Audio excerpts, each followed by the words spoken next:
Good morning, dreamers. Here we are, day 19.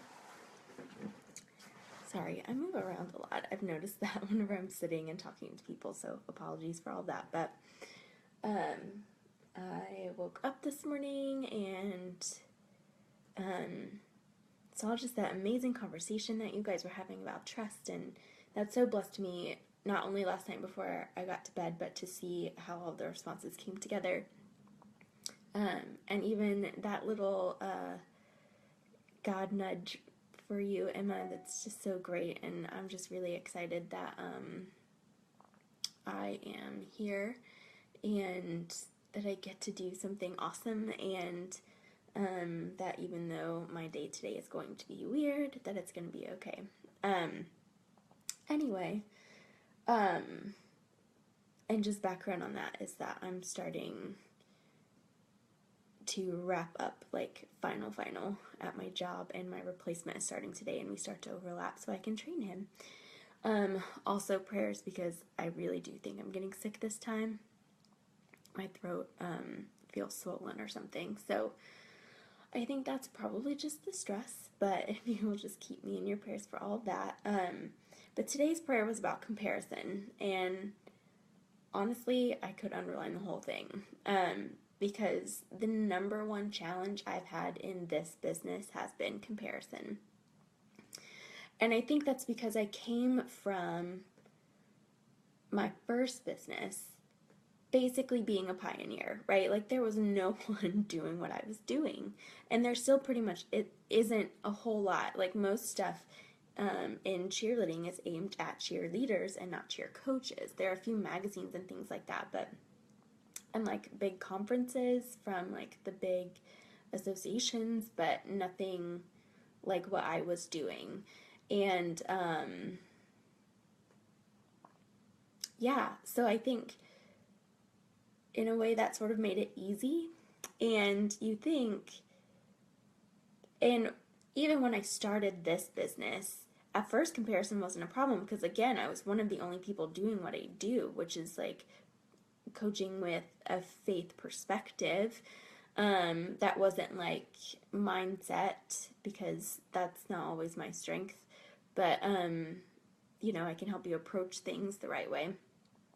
And I think that was just challenging.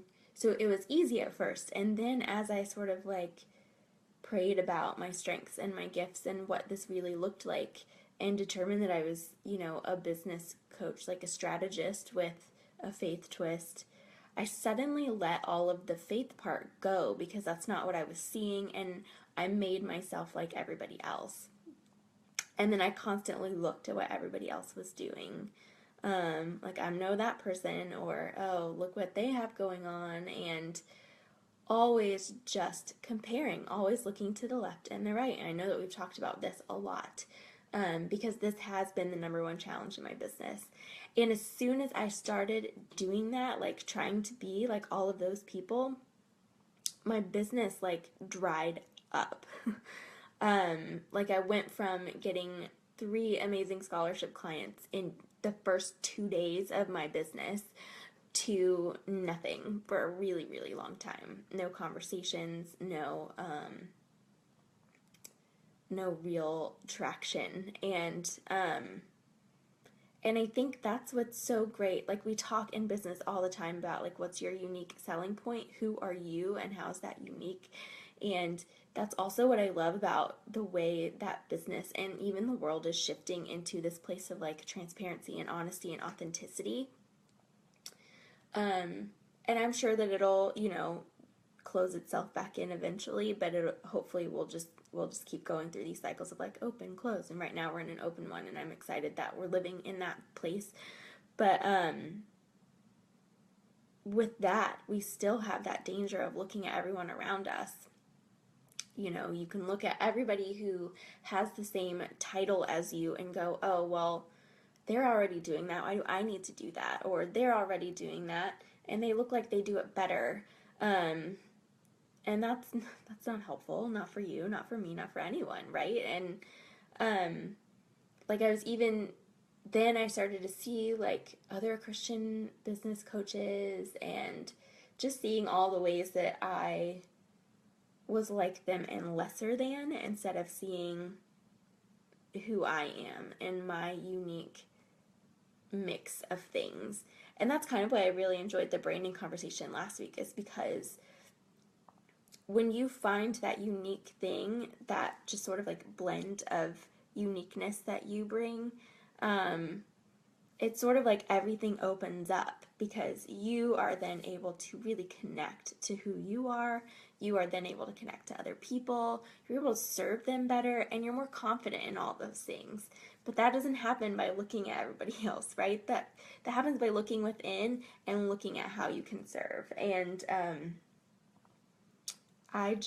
sometimes I just lose my way. And so the parts of the prayer that I loved today were big parts. The first couple of paragraphs and one of the other paragraphs. But it says, I pray that I would keep my eyes fixed on you and throw off all hindrances and distractions. I lay comparison at the foot of the cross, asking you to replace this entanglement with a heart of celebration and obedience. Big one, right? I pray that in those moments of looking side to side at what others are doing, you would remind me that there is room for all of us, no matter how similar the calling, because you have given each of us a unique voice through which to live out that calling.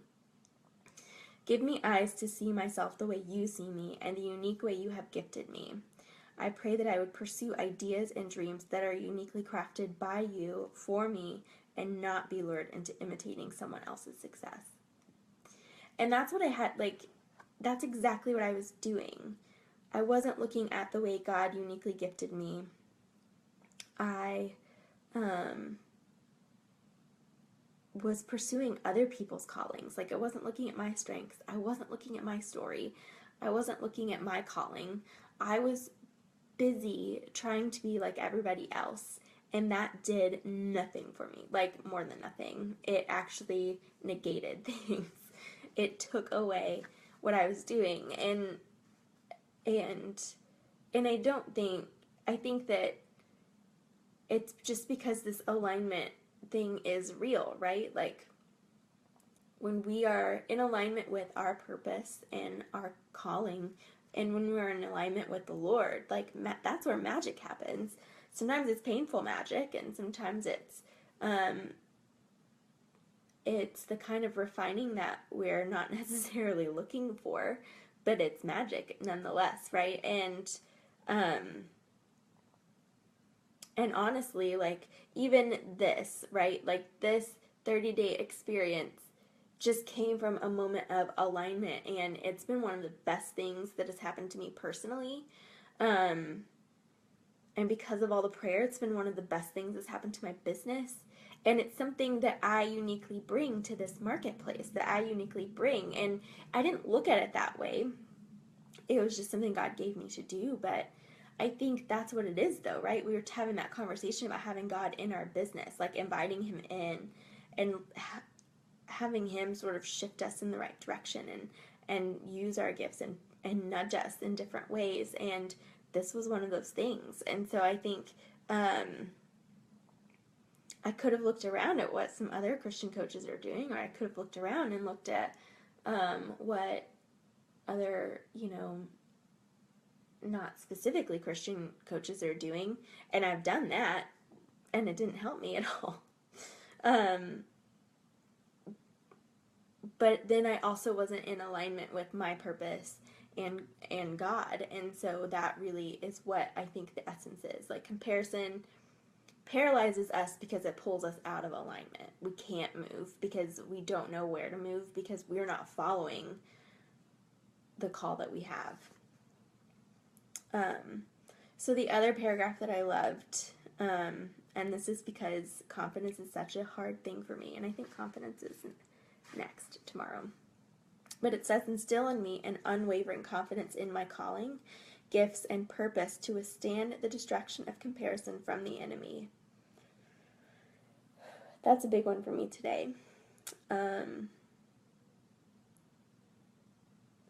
Because I feel like I need to be completely unwavering in this calling, right? That I need to be confident in the gifts that I have to serve and know that I'm right where I need to be. Because today the distraction of comparison comes from current safe job or next up brave step, right? So I think just being able to focus and have confidence in who God created me to be and how he created me to serve in this moment in life, in time, I think will be good. Is definitely a prayer that I'm putting on my heart. And then it also goes on to say, where I've wished for someone else's stories, gifts, or success, replace it with a desire for the celebration of being a part of your bigger plan and humbled at being used in even the smallest way. And again, that's our comparison gene. So where I've wished for someone else's story or gifts or success, where I've looked at other people and said, oh, I wish I could do that thing that way. Or, oh, I wish I did that as well as her. Or, gosh, look, she's already at that level. Like, that didn't take long. We started around the same time. And it feels like it closes us in. But I love that it says, replace it with a desire for the celebration of being a part of your bigger plan and humbled at being used in even the smallest way. And I think that's, again, that's just what it is. It's about not being distracted by other people and keeping our eyes focused on our calling. And just looking around and remembering that, like, we're not entitled to get to do anything, right? We have the amazing pleasure of being a part of what God is doing. And that's not that's not something to take lightly. Like, God did not need people. And he certainly doesn't need people to carry out his will and his purposes. But he lets us be a part of that. He gives us responsibility. He chose us, not just us, you, to be a carrier of that purpose. And that is incredible to think about.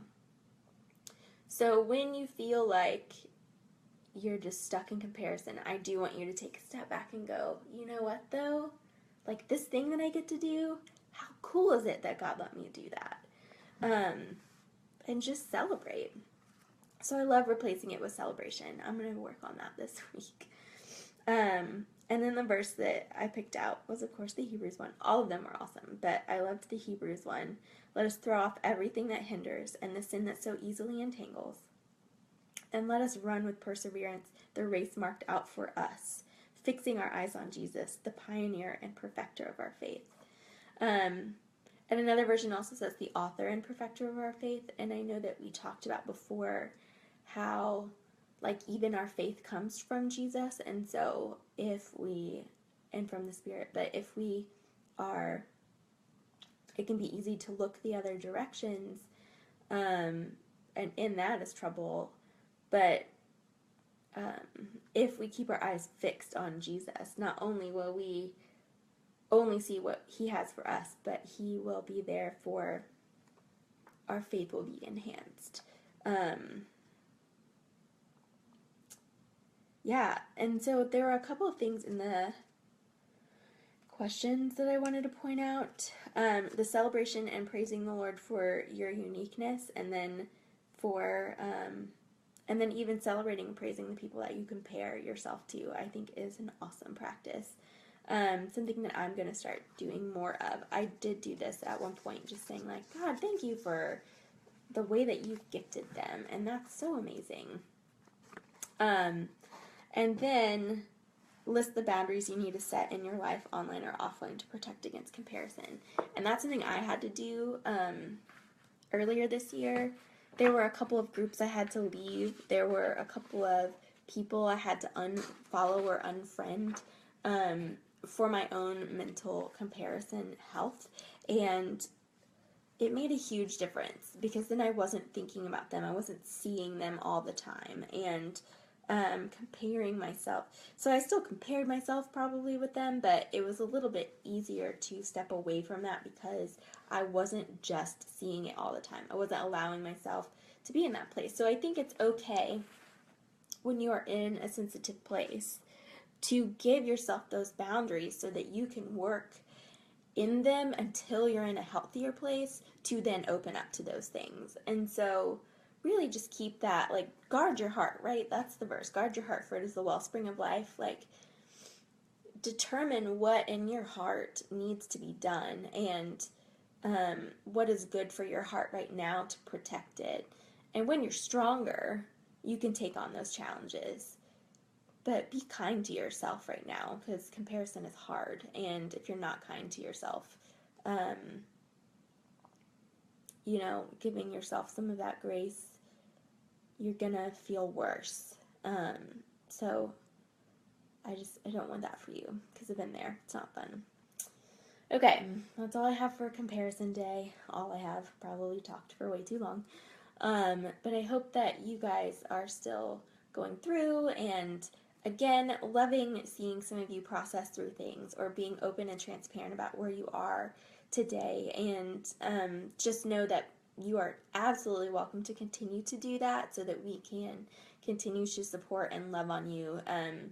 If you didn't see how people just came to the rescue yesterday, with all of their insights in the way that they pray and invite God into their businesses and in support of another person, then you should definitely really be in that and look at that and engage and not be afraid to share your stuff. I want this to be a safe place for you, and I think that we've done okay with that. So please share those things, because we want to hear from you and we want to support you. We really do.